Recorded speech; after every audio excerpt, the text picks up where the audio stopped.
السلام علیکم ورحمۃ اللہ وبرکاتہ۔ اللہ کا بڑا فضل ہے کہ اس نے ہمیں کچھ لمحوں کے لیے اپنا اور اپنے محبوبوں کا ذکر پاک کرنے کی توفیق عطا فرمائی۔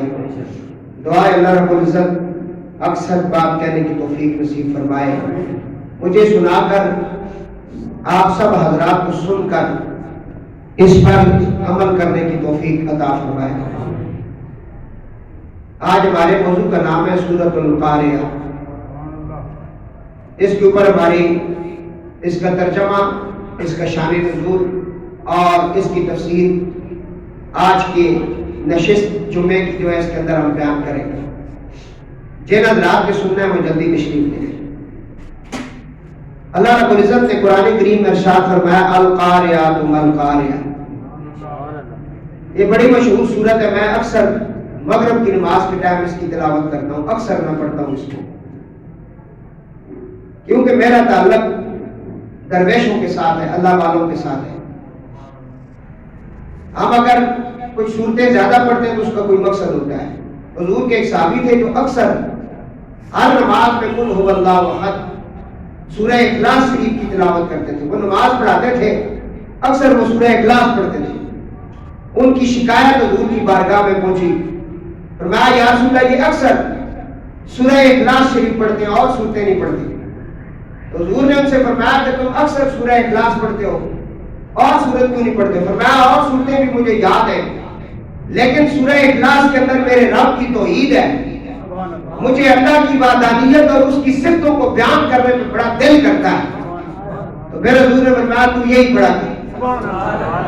اب سورہ اخلاص ایک مرتبہ پڑھو تو 10 باروں کا ثواب ملتا ہے، 3 مرتبہ پڑھو تو پورے قرآن کا ثواب ملتا ہے۔ تو آج یہ سورت نمبر ہے سورہ قاریہ۔ فرمایا القاریہ ما القاریہ وما ادراک ما القاریہ، دل دہلا دینے والی کڑک۔ یہ زورا گداز کڑک کیا ہے اور آپ کو کیا معلوم ہے کہ یہ کڑک کیا ہے؟ 3 دفعہ یہ الفاظ استعمال ہوا،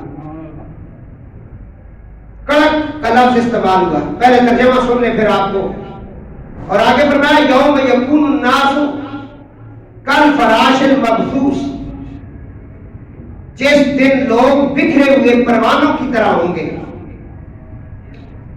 وتکون الجبال کالعین المنفوش، جبال کہتے ہیں پہاڑ کو، اور پہاڑ رنگ برنگی دھنکی ہوئی اون کی مانند ہوں گے۔ فاما من ثقلت موازینہ، اور پھر جس کے نیکیوں کے پلڑے بھاری ہوں گے، فہو فی عیشۃ راضیہ، تو وہ دل پسند عیش مسرت میں ہوگا۔ وَأَمَّا مَنْ خَفَّتْ مَوَازِينُهُ، اور جس کے نیکیوں کے پلڑے ہلکے ہوں گے، فَأُمُّهُ هَاوِيَةٌ وَمَا أَدْرَاكَ مَا هِيَ نَارٌ حَامِيَةٌ۔ اللہ تعالیٰ سب کو محفوظ فرمائے۔ بلکہ پھر ان کا ٹھکانہ حاویہ ہوگا، اور آپ کو کیا معلوم ہے کہ حاویہ کیا ہے؟ یہ ایک دھکتی ہوئی آگ ہے، آگ۔ اس صورت کے اندر اللہ نے قیامت کی اور لاقیاں بیان فرمائی کہ جب قیامت آئے گی تو ایک زبردست قسم کی آواز آئے گی۔ جہاں کوئی بہت بڑا بم بلاسٹ ہو تو اس کی آواز بندے برداشت نہیں کر سکتے، لوگوں کے کانوں کے پردے پھٹ جاتے اور کئی لوگ تو مر جاتے ہیں۔ جو ایٹم بم ہمارے پاکستان نے بنایا وہ اگر زمین پر گرا دیا جائے تو قیامت تک وہاں کوئی سبزہ نہیں اگ سکتا ہے، اور اس کی ایسی زبردست آواز ہے جس کی آواز سے لوگ مر جاتے ہیں۔ تو جو کڑک اللہ نے پیدا کی اور جو آواز بنائی اس کا کون؟ ابھی کئی دفعہ آپ نے دیکھا ہوگا جب بارش کے دنوں میں نا بجلی چمکتی ہے، کہتے ہیں جی بجلی گری ہے، اس کی کڑک سے لوگ ڈر جاتے ہیں اور آواز آتی ہے استغفر اللہ استغفر اللہ، اللہ کی معافی مانگتے ہیں۔ تو قرب قیامت کا ذکر کیا گیا، فرمایا قیامت کا جو دن ہوگا ایک کڑک پیدا ہوگی، ایک آواز نکلے گی، بڑی ہیبت ناک ڈراؤنی سی آواز ہوگی۔ اللہ فرماتا ہے القاریہ ما القاریہ، وہ کڑک اور تجھے کیا معلوم ہے وما ادراک کا وہ کون سی کڑک ہے، تو نے اس پہ غور ہی نہیں کیا، اس کی تیاری نہیں کی۔ اور کچھ لوگ ایسے بھی اللہ کی مخلوق میں سے ہوں گے جو اس کڑک سے محفوظ بھی رہیں گے۔ بات سمجھ آئی؟ کڑک تو ہوگی، اور آگے اسی کی آگے اللہ نے فرمایا کہ وہ ایسا زبردست دن ہوگا کہ یوم یکون الناس کالفراش المبثوث، انسان اس دن بکھرے ہوئے پرندوں کی پروانوں کی طرح ہو۔ موسم سرما موسم ہے، یہ ساون کا مہینہ جب آتا ہے تو آپ رات کو لائٹ جلاتے ہیں تو مختلف رنگوں کے پروانے اکٹھے ہو جاتے ہیں، کیڑے، ان کو پر لگ جاتے ہیں، وہ آپ کو نظر آتے ہیں اس وقت، باہر اندر ہر طرف ان کا ڈھیر لگا ہوتا ہے۔ لیکن آپ جو ہی لائٹ آف کرتے ہیں نا تو پھر وہ دیوانوں کی طرح کوئی ادھر گر رہا ہوتا ہے، کوئی ادھر پڑا ہوتا ہے، کوئی ادھر پڑا ہوتا ہے۔ تو یہاں پر ارض و نشرات کی مثال دے کر اللہ تعالیٰ فرمایا ان پروانوں کو اپنے ذہن میں رکھ، قیامت کے دن انسان ان پروانوں کی طرح بکھرے پڑے ہوں گے، کوئی جی رہا ہوگا، کوئی مر رہا ہوگا، کسی کی سانس رکی ہوئی ہوگی، کوئی ادھر ہے، کوئی ادھر پڑا ہوا ہے۔ تو فرمایا اس وقت کو اپنے ذہن میں رکھ، یوم یکون الناس، اے لوگوں وہ دن اپنے ذہن میں رکھو، کالفراش المبثوث، وہ پروانوں کی طرح بکھرے پڑے ہوں گے، اور وتکون الجبال کالعین المنفوش، یہ جو بڑے بڑے پہاڑ ہیں تیرے مری کے، یہ جو تیرا کیٹو پہاڑ ہے، یہ جو تیرے گلیات ہیں، یہ پہاڑ تیرے سامنے اس دن کیسے ہوں گے؟ فرمایا جس طرح آپ نے پتہ نہیں دیکھا کہ نہیں، ہمارے علاقے میں جولائی جو ہوتے تھے وہ آتے تھے شادیوں کے دنوں میں یا سردیوں کے دنوں میں آتے ہیں، وہ دلائیاں رضائیاں اور ان کا جو روم ہوتا ہے اس کو بنانے کے لیے، اسے کہتے ہیں روم پنجنے کے لیے وہ آتے تھے۔ ہاں تو روئی اس طرح اڑتی تھی جب وہ چلاتے تھے نا، ان کا وہ جو بنا ہوتا ہے مشین سی، تو روئی اس طرح اڑتی تھی آگے۔ فرمایا یہ عام سال کی کل ہے، قرآن کہتا ہے کہ یہ بڑے بڑے جو پہاڑ ہیں نا تیرے، وَتَكُونُ الْجِبَالُ كَالْعِينِ الْمَنْفُوشِ، یہ پہاڑ رنگ برنگی دھنکی ہوئی اون کی مانند ہوں گے، اون کی طرح ہوں گے یہ پہاڑ تیرے، اور روئی کی طرح یہ اڑ رہے ہوں گے اس دن۔ یہ کہ جس نے ان کو یہاں پیدا کیا وہ اڑا بھی سکتا ہے، جس نے حضرت انسان کو گندے ترکیب مادے سے پیدا کیا اور اتنا زوراور بندہ بنایا اور اتنا خوبصورت انسان بنایا، فرمایا والتین والزیتون وطور سینین وہذا البلد الامین لقد خلقنا الانسان فی احسن تقویم۔ اگر یہ اپنی پیدائش پر غور کرے تو پھر اسے اس کی حقیقت پتہ چل جائے۔ اس وقت فرمایا ہر وقت تم اپنی اوقات میں رہا کرو اور اپنی اوقات کو دیکھا کرو۔ اگر تم گاڑی میں بیٹھے ہو موٹر سائیکل والے کو دیکھو، موٹر سائیکل پہ بیٹھے ہو سائیکل والے کو دیکھو، اگر سائیکل میں ہو تو پیدل کو دیکھو، اپنی اوقات نہ بھولو۔ جو بندہ اپنی اوقات نہیں بھولتا وہ بادشاہ بن کے بھی انسان رہتا ہے۔ جو اوقات بھول جاتا ہے، جو اوقات بھول جاتا ہے وہ انسان نہیں رہتا، وہ کوئی اور مخلوق بن جاتی ہے۔ اس صورت کو سمجھنے کی دوستوں کوشش کریں۔ فرمایا اس دن کو ذہن میں رکھ جب انسان پروانوں کی طرح بکھرے پڑے ہوں گے، وَتَكُونُ الْجِبَالُ كَالْعِينِ الْمَنْفُوشِ، اور پہاڑ جو ہے یہ دھنکی ہوئی جو روئی ہوتی ہے اس کی مانند یہ اڑ رہے ہوں گے روئی کی طرح۔ فَأَمَّا مَنْ ثَقُلَتْ مَوَازِينُهُ، سبحان اللہ والحمد للہ ولا الہ الا اللہ ولا حول ولا قوة الا باللہ العلی العظیم۔ فَأَمَّا مَنْ ثَقُلَتْ مَوَازِينُهُ، پھر جس کے نیکیوں کے پلے بھاری ہوں گے، موازینوں کا مطلب یہ ہے کہ اس دن ناپ تول کیا جائے گا، موازنہ کیا جائے گا، وزن کیا جائے گا. تیری چھوٹی سی چھوٹی جو نیکی ہے اس کو بھی، اور تیری بڑی سے بڑی برائی یا چھوٹی سے چھوٹی برائی کو بھی اس دن وزن میں لایا جائے گا، ترازو کے اندر رکھ دیا جائے گا تجھے، اور تولا جائے گا تیرے اعمال نامے کو. اور جو کچھ تو نے دنیا میں کیا ہے نا وہ تیرے سامنے دفتر کھل جائے گا. تیری زبان کو تالا لگ جائے گا اس دن. تیرے ہاتھ، تیری پاؤں، تیرا پورا جسم تیرے خلاف گواہی دینے کے لیے کھڑا ہو جائے گا. تجھے یاد نہیں ہوگا، وہ یاد دلائیں گے تو نے یہ کام کیا تھا، ان ہاتھوں سے تو نے رشوت دی تھی، ان ہاتھوں سے تو نے دی تھی، ایک پاؤں سے چل کر تو برائی کرنے گیا تھا، اس زبان سے تو نے جھوٹ بولا تھا، اس زبان سے تو غیبت کرتا رہا، اس زبان سے تو سودا بیچنے کے لیے جھوٹے قرآن اٹھاتا رہا. ہاں جی، آج بہت یہ بالکل تالا ہو. ہر کسی کی حقیقت اس کے سامنے پوری، چاہے وہ شاہ ہو، گدا ہو، جو بھی ہو. اور ان کو اس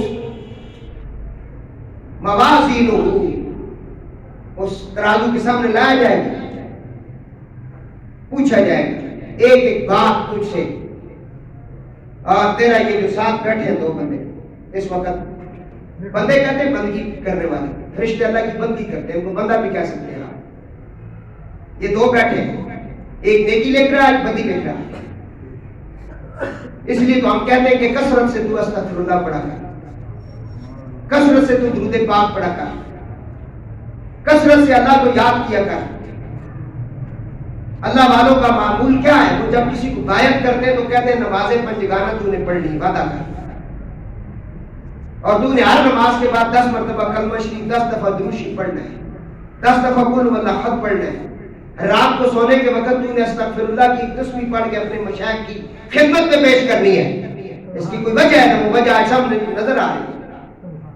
اس دن تو اپنے مرشد کو، اپنے والد کو اور اپنے خاندان کو شرمندہ نہ کرنا. آج کسی کا بیٹا کسی غلط کیس میں تھانے میں چلا جائے، اس کا باپ شرمندہ ہو جاتا ہے. ایسے جو بھی اسے کہتا ہے شرم نہیں آتی تمہیں، تم ایسے لوگ ہو. تو احکم الحاکمین، ساری کائنات کا مالک اس کے سامنے جب کھڑے ہو جاتے. حضرت علامہ اقبال رحمۃ اللہ تعالی علیہ اتنے بڑے عاشق رسول ہیں، ان کا خادم روزانہ قرآن پاک کو دھوپ میں رکھتا تھا. کسی نے پوچھا جناب یہ روزانہ ان کا قرآن جو ہے گیلا ہو جاتا ہے، وجہ کیا؟ اور فرمایا رات کو قرآن پڑھتے تھے، روتے تھے. وہ علامہ اقبال جب ان سے پوچھا آپ علامہ کیسے بنے، کہا میں نے 1 کروڑ مرتبہ حضور کی بارگاہ میں درود پاک پڑھا ہے. وہ علامہ اقبال کہتا ہے عاجزی کا یہ عالم ہے، اے اللہ محشر کا دن، آدم سے عیسیٰ تک سارے نبی ہوں گے، ان کی امتیں ہوں گی، اولین آخرین مومنین منافقین سارے اکٹھے ہوں گے، اور سارے رسولوں کا بادشاہ تیرا محبوب محمد مصطفیٰ بھی ہوگا. جب میرا نام لیا جائے نا لاہور سے اقبال پیش ہو، اس وقت اے اللہ میں عاجزی سے کہتا ہوں میرا حساب رسول اللہ کے سامنے نہ لینا. از نگاہ مصطفیٰ تنہا مغیر، حضور کی آنکھوں سے اوجل کر کے میرا حساب لینا. کہیں میرے گناہوں کے سیاکاریوں کے وہ دفتر کھلیں گے، میرے حضور تیری بارگاہ میں کہیں شرمندہ نہ ہو جائے.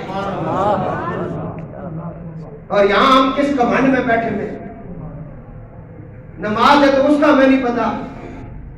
بس جمعے کے دن آ گئے شاہ صاحب بخشوائیں گے. کیوں شاہ صاحب نے ٹھیکہ اٹھایا ہوا ہے؟ یا علی کہیں گے سارا کچھ ٹھیک ہو جائے گا. کیوں؟ یا علی تو وہ ہے کہ اثر کی گئی تو رونا آ گیا. ہمیں تو کوئی مرے تو اس کے اوپر رونا آتا ہے نا. مولا علی کی نماز قضا ہوئی تو رونا آیا. جن کے گھر اچڑ گئے نماز نہیں گئی. میں اس لیے عراق کے شیعوں کو دیکھ جاؤں، وہ قرآن کی تلاوت کرتے ہیں، ان کے ہاتھوں میں تسبیح ہوتی ہے، نماز پڑھتے ہیں، وہ چہرے ان کے خوبصورت ہیں. عقیدہ ان کا اور ہمارا اس میں زمین آسمان کا فرق ہے. اپنی اپنی بات ہے، اپنے اپنے نظریات ہیں. لیکن میں یہاں کے شیعوں کو دعوت دے رہا ہوں، شیعوں اگر تم علی کے شیعے بننا چاہتے ہو نمازی بن جاؤ، قرآن کے قاری بن جاؤ. یہ چرس بھنگ یہ کڑے یہ سب جھوٹ ہے، یہ کوئی عشق نہیں ان کے ساتھ. ان کا عشق یہ ہے کہ ان کے راستے پہ چلا جائے. فرمایا اے علی تیری وجہ سے دو گروہ جہنم میں جائیں گے. ایک وہ ہوگا جس نے تیری جو شان تھی اسے کٹا کٹا کے بیان کیا، تیری شان بیان نہیں کی اور بغض کیا تیرے ساتھ، وہ بھی جہنم میں جائے گا. اور ایک وہ گروہ بھی جہنم میں جائے گا جو تیری شان نہیں تھی اور تجھے دینا شروع ہو گئے. جس طرح نصیری کہتے ہیں کہ مولا علی خدا ہے، اور کچھ ایسے بھی بدبخت ہیں جو مولا علی کو حضور سے بھی آگے لے جاتے ہیں. تو یہ بے ایمان بھی جو ہے جہنم میں جائیں گے. مولا علی کی جو شان ہے اس کو آپ اگر پڑھنا چاہتے ہیں بیان کرنا چاہتے ہیں تو اتنا بھی کریں جتنا حدیث میں ہے یا قرآن میں یا رسول اللہ نے ہمیں بتایا ہے. تو میرے دوستو القاریات والقاریات فرمایا وہ جو دن ہے نا وتکون الجبال کالعین المنفوش، پہاڑ دھنکی ہوئی رکون کی طرح روئی کی طرح پڑ رہے ہوں گے. فاما من ثقلت موازینہ، اور اس دن سب کے اعمال نامے تولے جائیں گے، سامنے رکھے جائیں گے اس کا اعمال نامہ ترازو کے اندر. فَهُوَ فِي عِيشَةٍ رَاضِيَةٍ، جس کا پلڑا بھاری ہوگا نا اس دن وہ عیش و عشرت کے اندر خوشی کے اندر ہوگا. راضیہ خوش ہوگا، مسرت ہوگی، اسے خوشی ہوگی. اور یہ فطرت انسانی کے اندر بھی ہے، رزلٹ اچھا آئے تو خوشی بہت ہوتی ہے. میرے والد محترم پیر سید مختار حسین شاہ بخاری رحمۃ اللہ علیہ اکثر فرماتے تھے بیٹا ہر کام کرنے سے پہلے اس کا نتیجہ سوچ لیا کرو. جو کام بھی تم کرنا چاہتے ہو اس سے پہلے اس کا نتیجہ سوچو کہ اس کا رزلٹ کیا نکلے گا. مثلا تم نماز پڑھتے ہو نا تو نماز کا کوئی رزلٹ تو نکلے گا، درود پڑھتے ہو اس کا رزلٹ نکلے گا.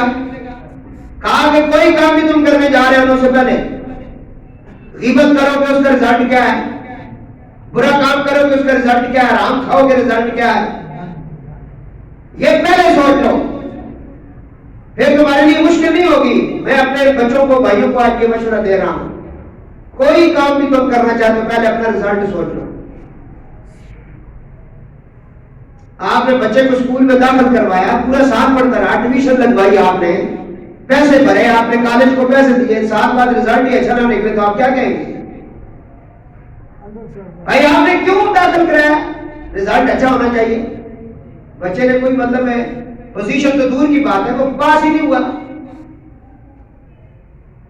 تو یہاں بھی یہ کہا گیا ہے کہ جب موازین وزن کیا جائے گا ترازو کے اوپر، اعمال نامے کے دفتر کھل جائیں گے، زبان کو تالا لگ جائے گا، جسم کے تمام نظام میرے خلاف کھڑے ہو جائیں گے.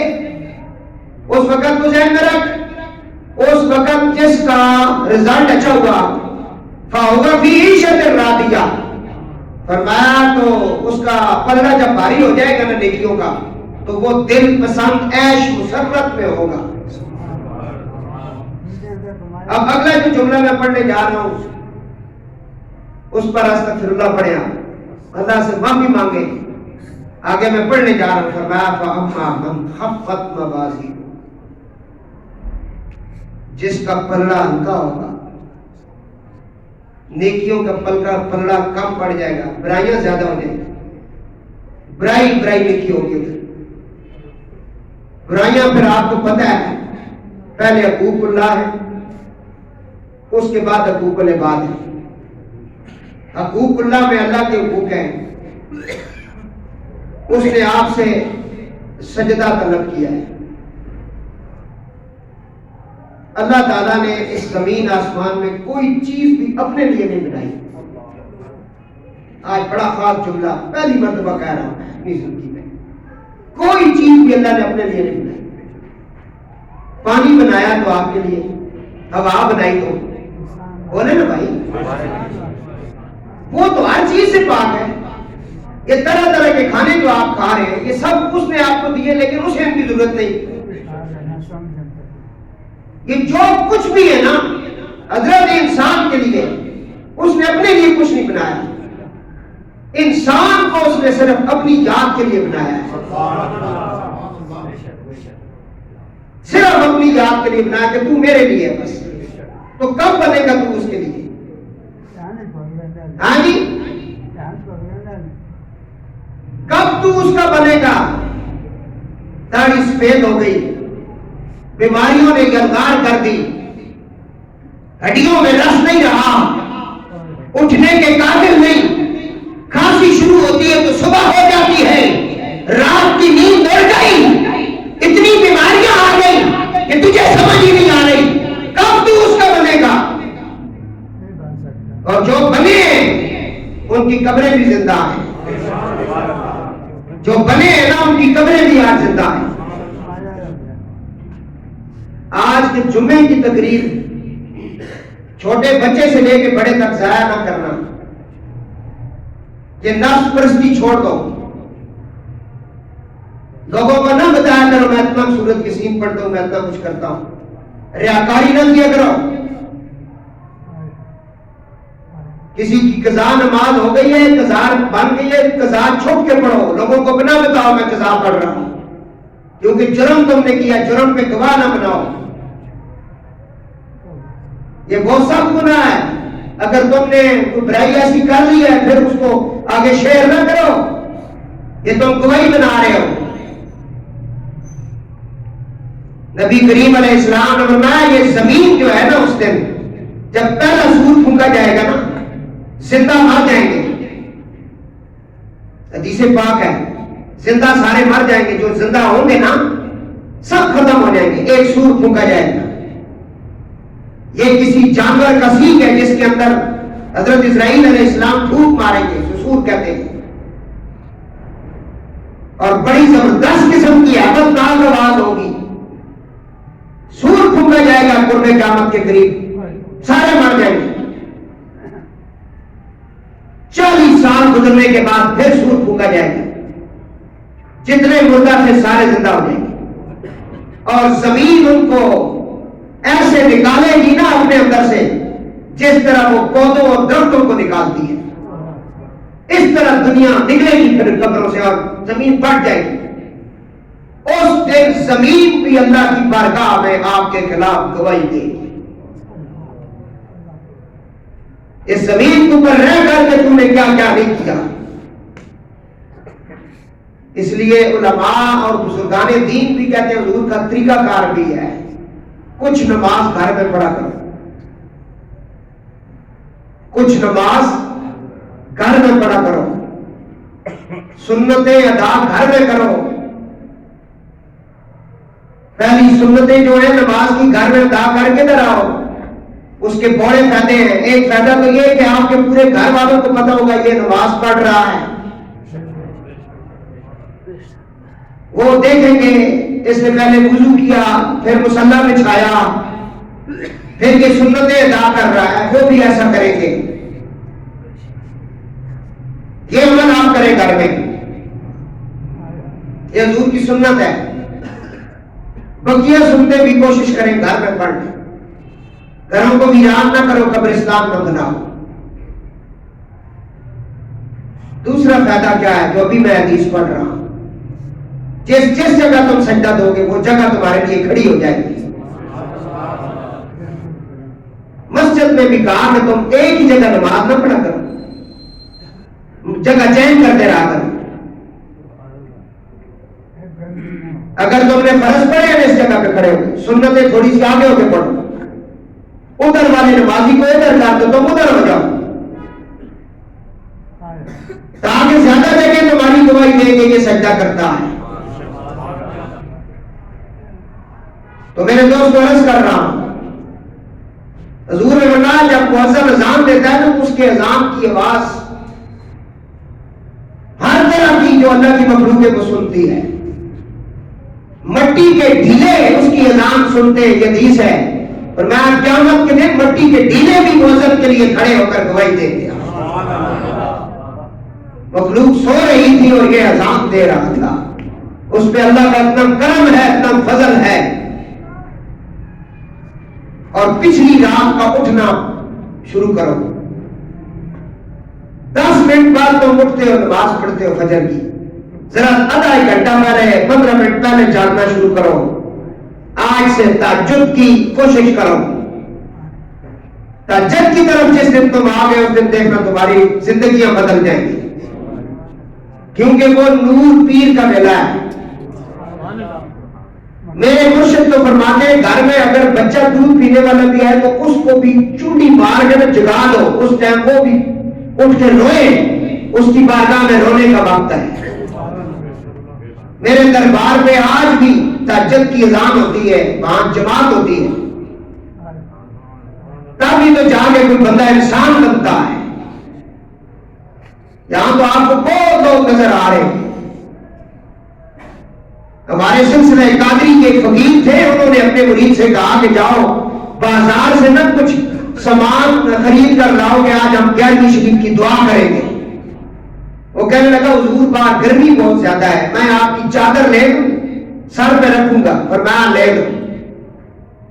چادر لے کے باہر نکلا, سر پہ رکھی, اس کی آنکھوں سے اگلے منظر ختم ہو گئے, حقیقت آشنائی ہو گئی اور حقیقت نظر آنے لگی. اللہ والوں کی چادر رکھنے سے حقیقت بدل گئی.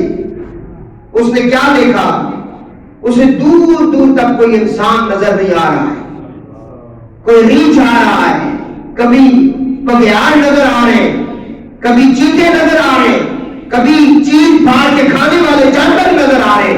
وہ ڈر ڈر کے اپنے آپ کو بچانے لگا, کہنے لگا مولا یہ کیا ہو گیا ہے, بازار میں آیا ہوں, دکانداروں میں یہ دکاندار بھی سارے وہی کھڑے ہیں, تو جدھر میں جاتا ہوں یہی کھڑے ہیں.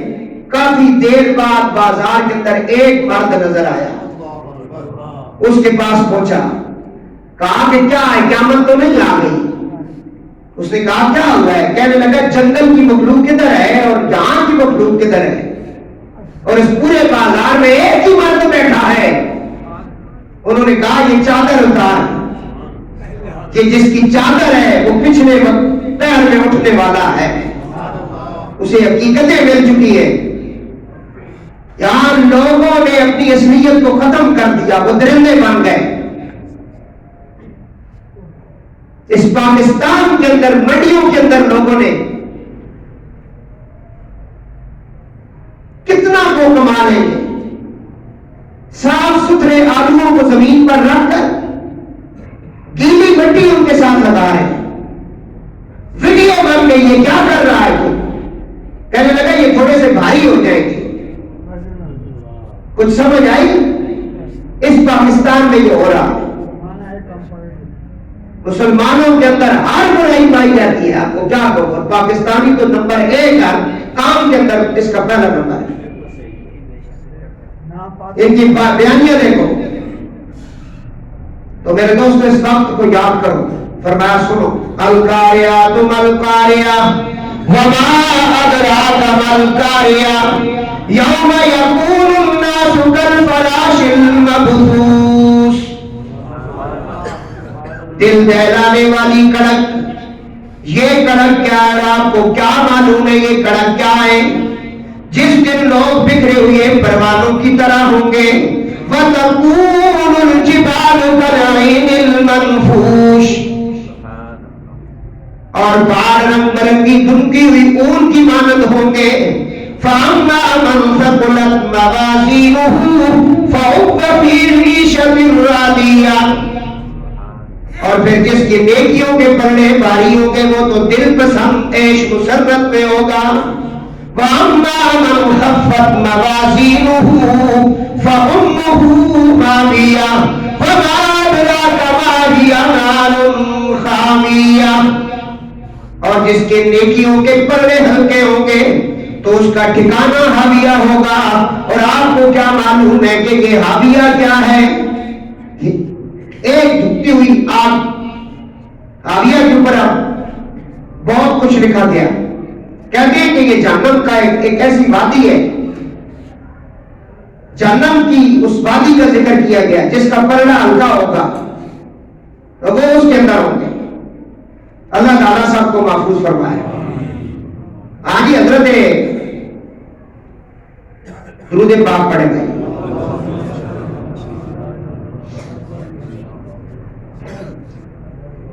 فرمایا جس کا پلڑا تو بھاری ہوگا وہ تو خوش ہوگا نا اس دن, اور جس کی نیکیاں برائیوں پر غالب ہوگی وہ جنت میں داخل ہو جائے گا. اب یہاں حضور نے فرمایا جو بندہ ایک نیکی کرتا ہے نا,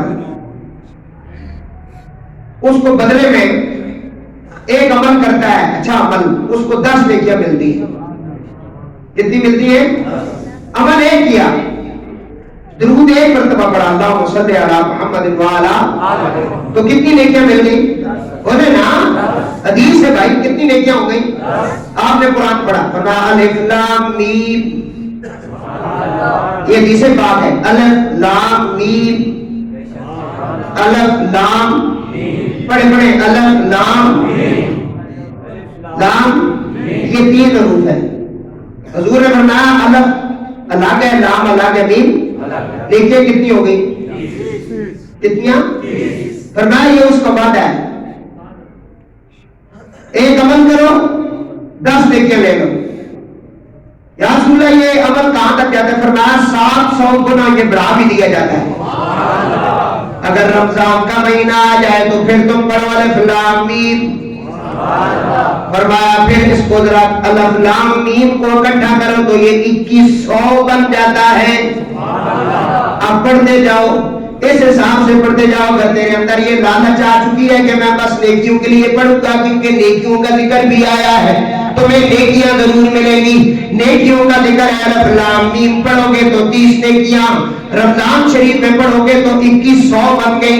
اسی طرح پڑھتے پڑھتے آگے نکل جاؤ. یہ تو ان کے لیے, لیکن جو غلامان آل بیت ہیں, جو غلامان صحابہ ہیں, جو غلامان رسول ہیں, وہ نیکیوں کے لیے نہیں پڑھتے. وہ کہتے ہیں تجھی سے تجھی کو مانگ کر, تجھی سے تجھی کو مانگ کر اچھا رہا منگتا تیرا. نیکیاں تو کی ہیں لیکن مولا اس نیت سے نہیں کی, میں نے تو نیکی بھی تیرے فضل سے کی ہے, تیرے کرم سے کی ہے. تیرا کرم اگر سامنے حال ہو جاتا ہے تو میں دوستوں پڑھ رہا ہوں قرآن, تو ورنہ نیکیاں اس کی بڑھ گئی. الف لام میم ایک حرف میں کر کے 3 حرف ہے, صحیح حدیث پاک میں پڑھ رہا ہوں. تو ان کے الگ الگ نیکیاں ملے گی آپ کو. کیا ملے گی؟ اور اگر تم نے برائی ایک کی, ایک برائی کی, تو اصول تو یہ ہے کہ جو ایک اچھا عمل کرنے پر تمہیں 10 نیکیاں دے رہا ہے, وہ برائی کرنے کے پر بھی 10 گناہ دیتا. لیکن فرمایا نہیں نہیں محبوب, مجھے تیرا چہرہ سامنے نظر آتا ہے, والضحیٰ واللیل اذا سجا, میں ابھی تیری طرف دیکھتا ہوں. تجھ سے پہلے جو امتیں گزری ہیں وہ گناہ کرتے تھے, ان کی گناہ ان کے ماتھوں پہ لکھ دیا جاتا تھا. وہ گناہ کرتے تھے, ان کے دروازوں پہ فرشتے لکھ کے آتے تھے اس نے یہ گناہ کیا ہے. لیکن محبوب وہ سارے صرف نبی اور رسول تھے, تو صرف نبی اور رسول نہیں ہے میرے محبوب. وما ارسلناک الا رحمۃ للعالمین.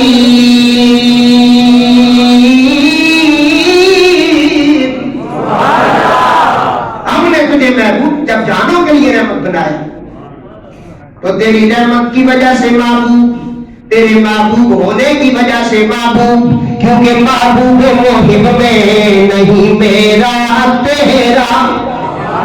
تیرے محبوب ہونے کی وجہ سے میں نے ان کے بڑے بڑے گناہوں کو پردے میں رکھا ہوا ہے, میں نے پردہ ڈال کے چھپا لیا. اگر میں ان کا دفتر کھولوں تو ان کو سمجھ آ جائے. محبوب میں نے تیری رحمت کی وجہ سے ان کے دروازوں پر بھی نہیں لکھا, میں نے ان کا نام بھی ڈسکس نہیں کیا. ہاں مولا ان کی توبہ قبول کرنا, فرمایا میں ان کی توبہ تیری وجہ سے اس وقت تک قبول کروں گا جب سانس رکنے لگ جائے گی, پاؤں سے سینے تک سانس رک جائے گی, تلخی لگ جائے گی, گھر والے اکٹھے ہو جائیں گے, سورۃ یاسین کی تلاوت ہوگی یا نہیں ہوگی. فرمایا اس کی آخری جو گھر گھر ہوگی, اس کی جو اس وقت آخری سانسیں چل رہی ہوگی, محبوب اگر یہ اس وقت تیرا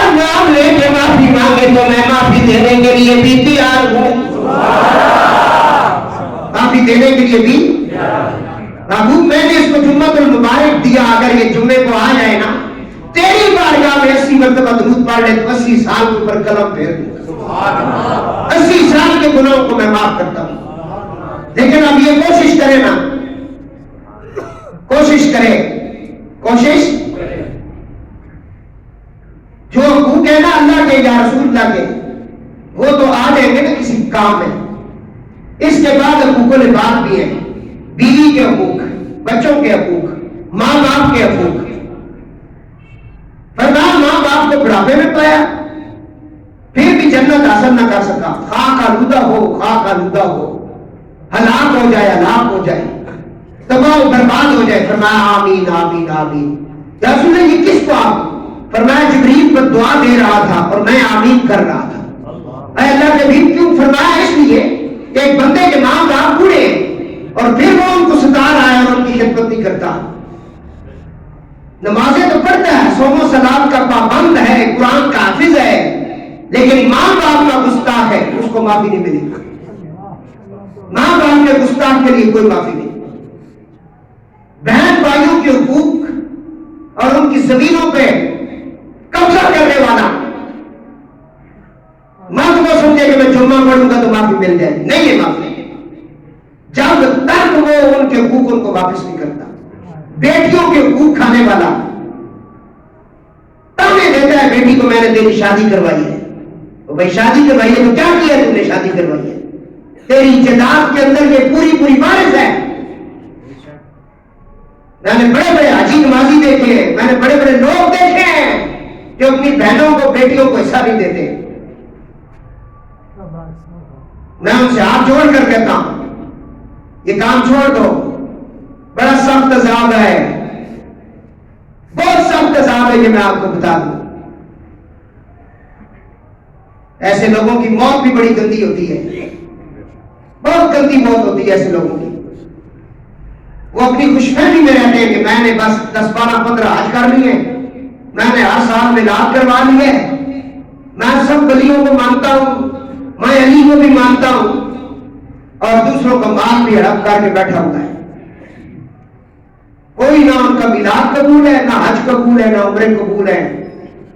جو بندہ بھی حقوق العباد کا قاتل ہے اس کو سزا ملے گی ملے گی ملے گی، اسے کوئی معافی نہیں، کیونکہ اللہ بھی معافی نہیں دیتا، رسول اللہ بھی معافی نہیں دیتے۔ کہا تو اپنی پیدائش پہ غور کر، تو کیا تھا؟ تو پہلے خود کیا تھا؟ اگر آج مجھے طاقت مل گئی ہے اور تو دفتر میں آ کر بیٹھا ہوا ہے تو دفتر میں چپڑاسی کے ساتھ تو بدتمیزی کر رہا ہے، اس کو گالیاں دے رہا ہے، اور تو کیا سمجھ رہا ہے کہ تو کل اس کی کچہری میں نہیں پہنچے گا؟ اور ایک بندہ نیچے سے اوپر جا رہا ہے اور اس کی پھیلے روک لیتے ہیں لوگ، یہ ہے نا پاکستان کے اندر پھیلے روک، یہ بڑا افسر دستخط نہیں کر رہا، ٹھیک ہے۔